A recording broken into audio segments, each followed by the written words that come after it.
Hello, this is yet another one of Pierre's book interviews. Today, I have the pleasure of introducing Carol Ann Lindsay. With her 35-year career, has written a half dozen novels, numerous political articles, and a whole bevy of wonderful poems. May I introduce Carol Ann Lindsay. Hi, Pierre. It's really nice to be here. Today, we're going to discuss Carol's newest writing, a fact-based biography of a very interesting, dynamic young sailor, a sailor named Dirk Bottenberg de Jong, who sailed on what we'll call, or what I call, a mystery ship, the SS Maasdam, from Holland American Lines. Carol, why did you write this book? Well, I began writing this book, actually, Pierre, for my grandchildren and my children. I thought it was really important that they know their grandfather and their great-grandfather and the war and what he went through in World War II. And that was my motive. So, Carol, this is a book about your father. Exactly, it is.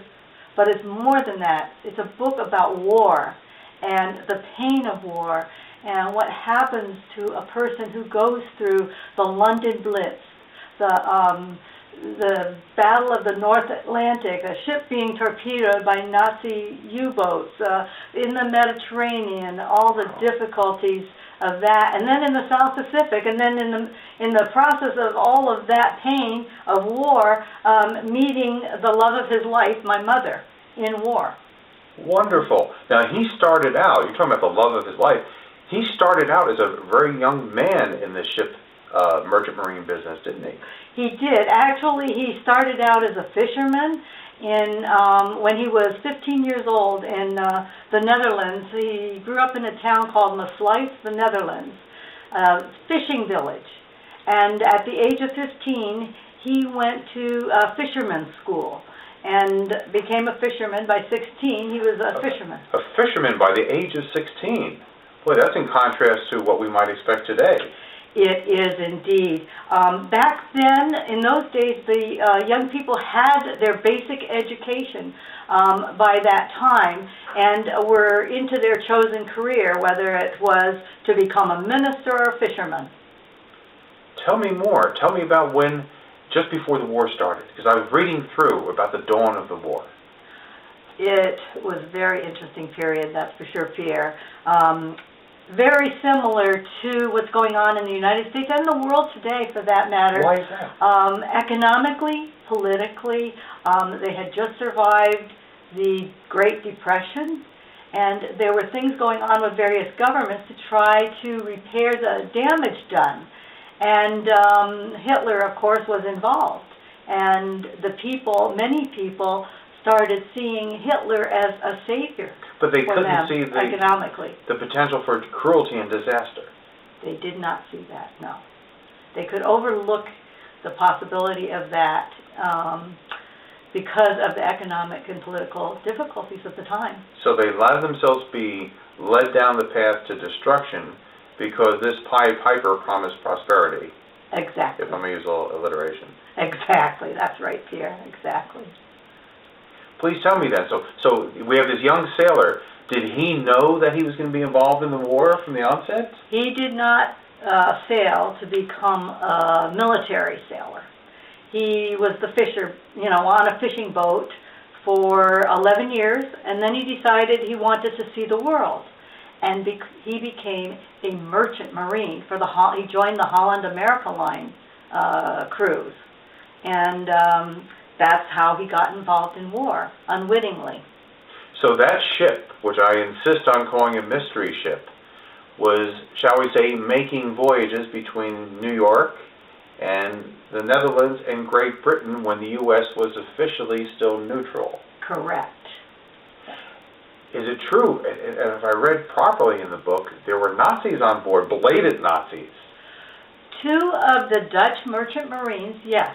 Two of the Dutch merchant marines, I think it was, if I remember correctly from my own writing, the first mate and one of the regular sailors with them. And they were Dutch. They had joined what my father called the NS Bayers, and it's a technical term in the Dutch language for the Dutch Socialist Party, the Nazi Socialist Party in the Netherlands, that these Nazis were, one of them was a Christian, claimed to be a Christian. Claimed to be a Christian, but we all know, we've all heard or perhaps have seen the movie or read about the Diary of Anne Frank.